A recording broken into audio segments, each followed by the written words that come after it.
Ladies and gentlemen, please welcome to the stage the VP and GM, Singapore, Hong Kong, and Thailand at American Express Global Business Travel, Ms. Sanghamitra Bose, and the CEO of TRA Consulting, Andrea Giuricin.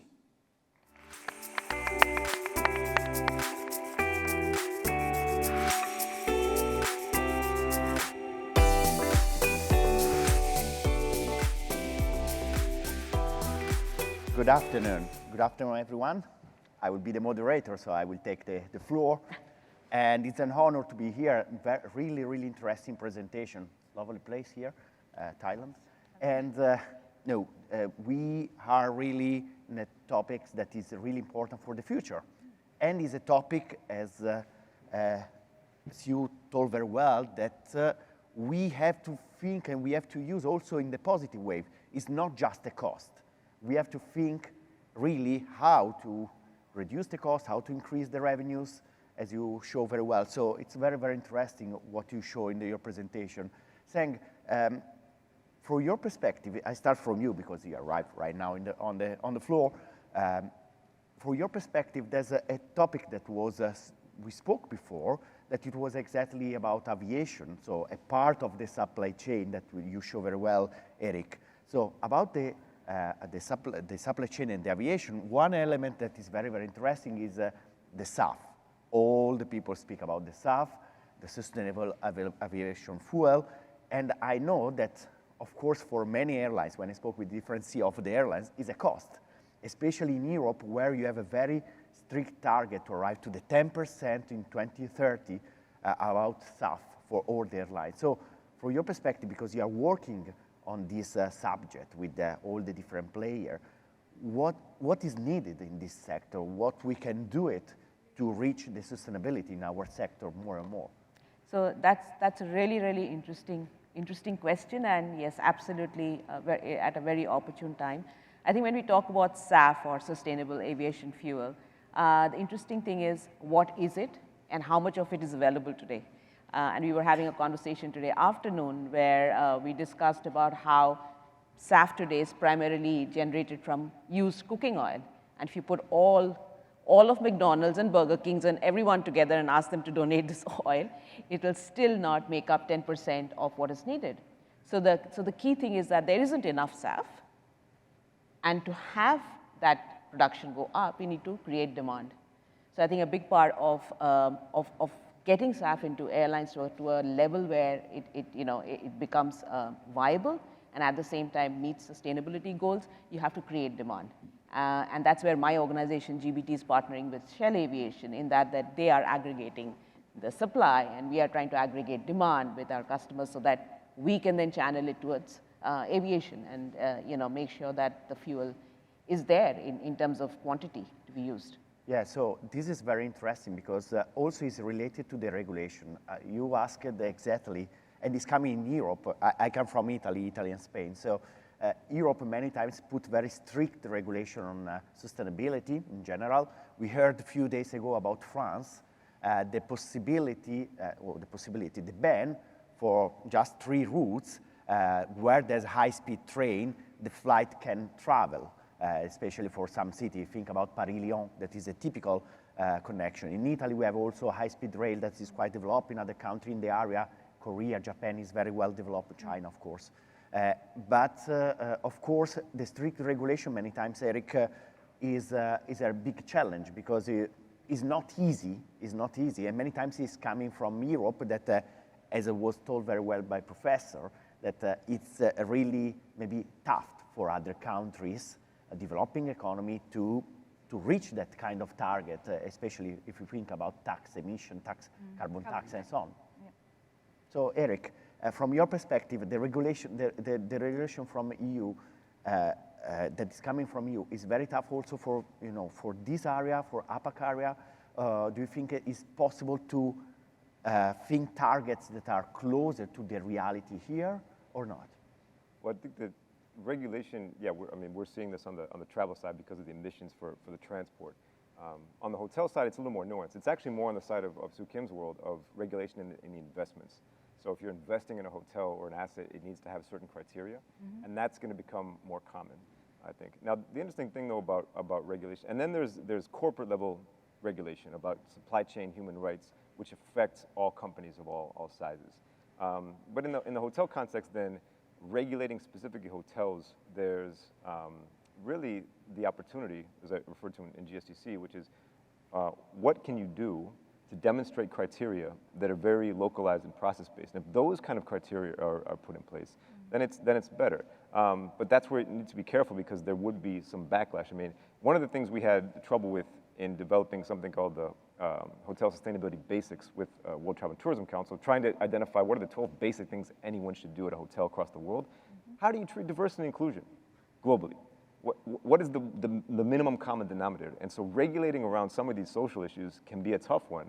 But I think right now, it's really a matter of, there are a set of straightforward things that come into the regulation that everybody can pretty much do. It's not really an issue in the operations, but the supply chain is the big one, as was referred to earlier.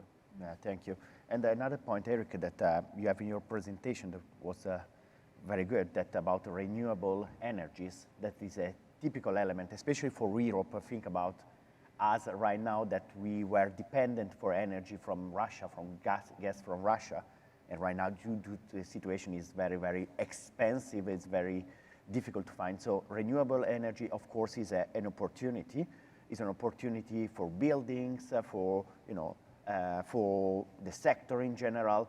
But of course, also many times you need investment on that, and it's a long-term investment. So, Siew Kim, you have very good point on this element about the long-term. Sustainability is really the long-term return, positive, of course, is not a cost. So, about this point about renewable energy, is going in this moment of recovery of the economy, surging the price of energy, how do you think that could be developed, these kind of elements in the future?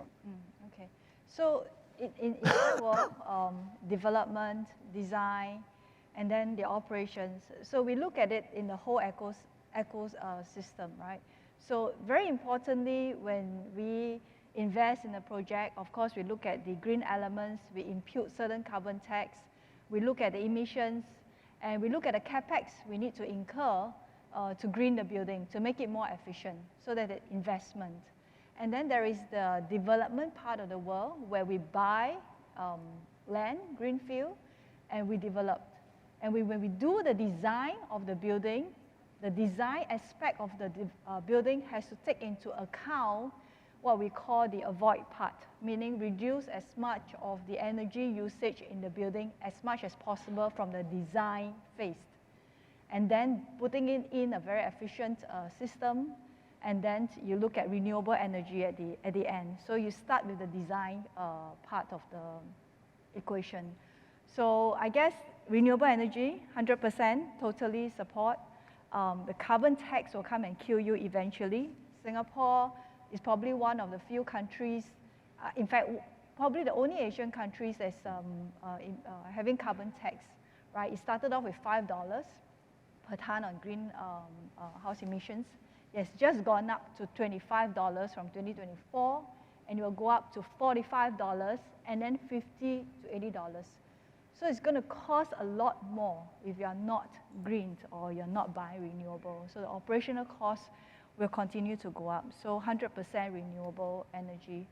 For us at Ascott and CapitaLand, we have a target on using renewable energy. Right at the moment, it's 35%. Certain countries are already, like India, we are 100% on renewable. In Europe, in UK, we were 100%. But yes, it's important to set certain targets on renewable energy consumption in your target setting. Yeah, so reducing consumption of energy is a key element, of course, because it's reducing the cost, especially right now that the cost of energy is growing so fast. That's right, yeah. So this is a key element. And the other element that you touched before is about the green bonds and all these kind of new, not so new, but that we are going this direction. I have example, for example, in Europe, many companies are making huge investment in receiving money with the green bonds and so on, especially in the railway sector, because we spoke about high-speed rail, SNCF, FS Group, Italo, that also is a private high-speed rail operator. So the green bonds is the other way that we have to see the world, as you show very well. So do you think that also here in Asia, there more and more space, as you show, for these green bonds and this kind of financing? Yeah. So maybe I give you my experience of where I see green bonds and sustainability-linked bonds are at. When I was running the REIT, we do a lot. We tap the capital markets, the debt markets all the time.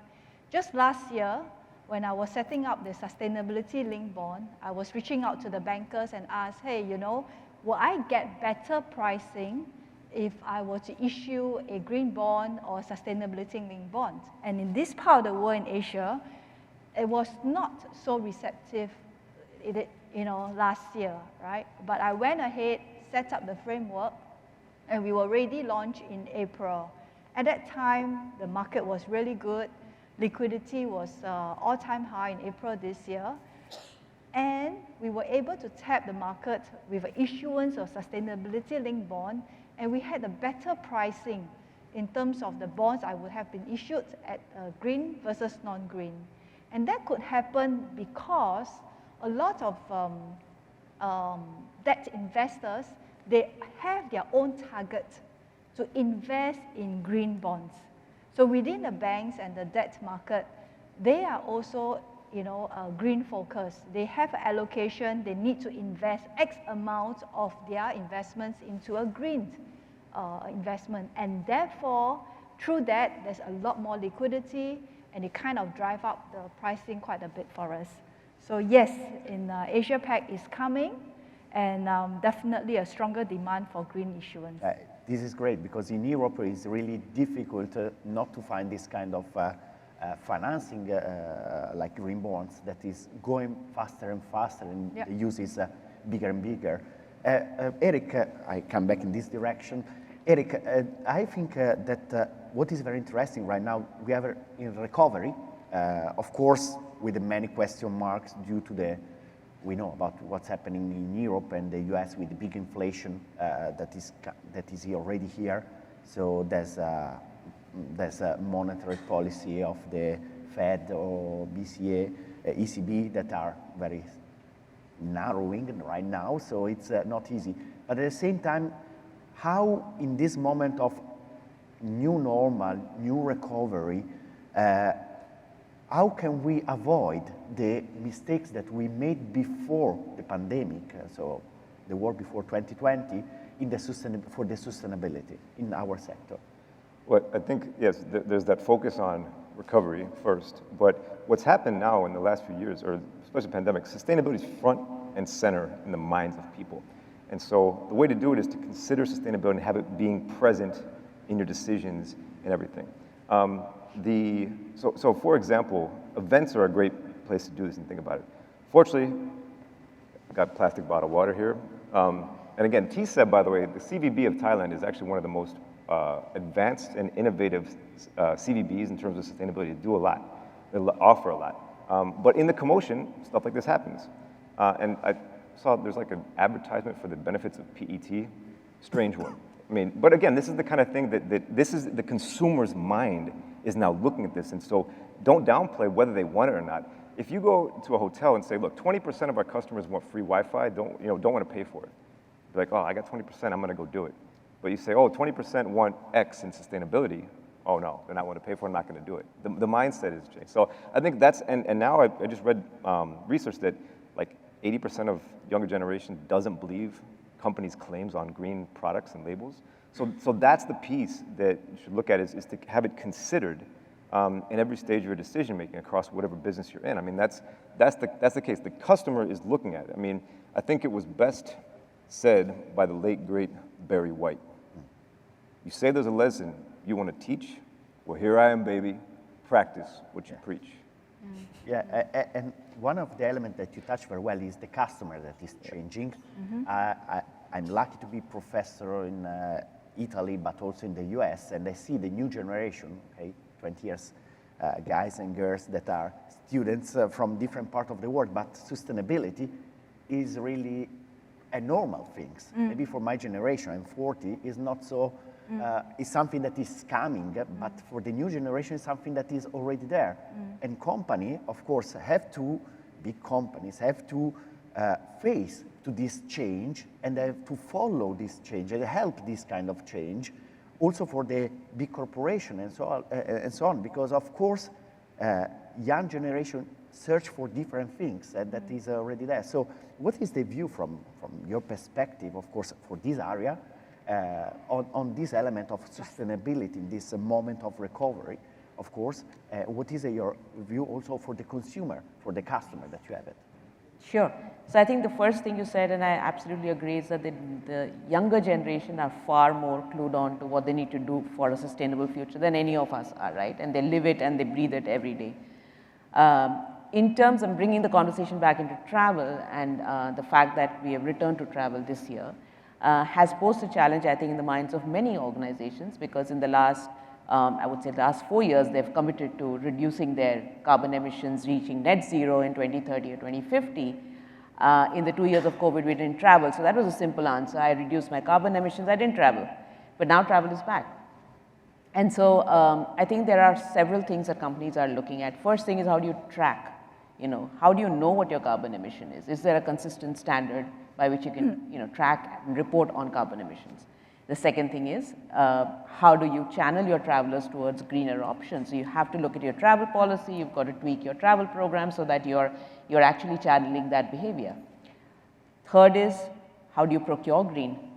And we haven't done that, but now you're seeing that in many RFPs. Like, people actually ask the question, what is your sustainability program? How do you make sure that the services that you give us, whether it's a hotel or an airline, are sustainable, or they're following certain green norms, right? The fourth, which I think people know about, is carbon offsetting.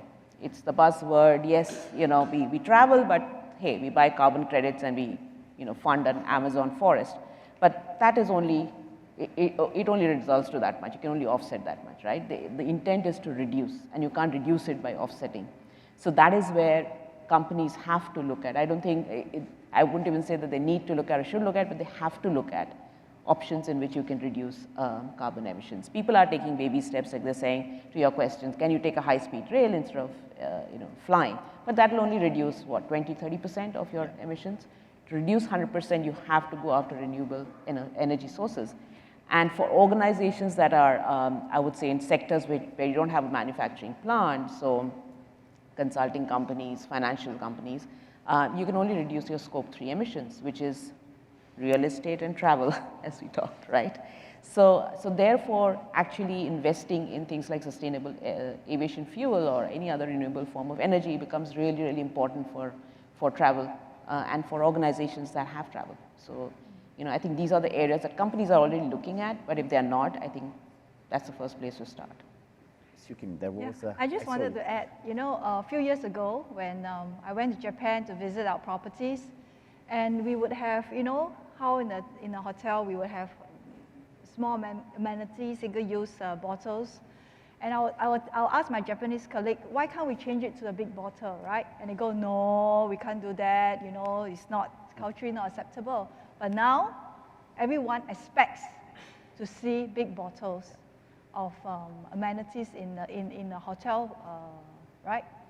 The other thing that I also notice is when we put single-use plastic bottles in the rooms, I get calls now to say, why are you putting single-use plastic bottles in the room? True. Yeah. So people have changed, the mindset have changed, the travelers have changed, your guest profile have changed, and if you're not sustainable in your operations, you're going to get this brown discount. Yeah. I totally agree about this. Also as a consumer. And this is a very important element together with the regulation, because I really like it. We are at the end, so also I really like the fact that many governments are thinking about to introduce carbon tax.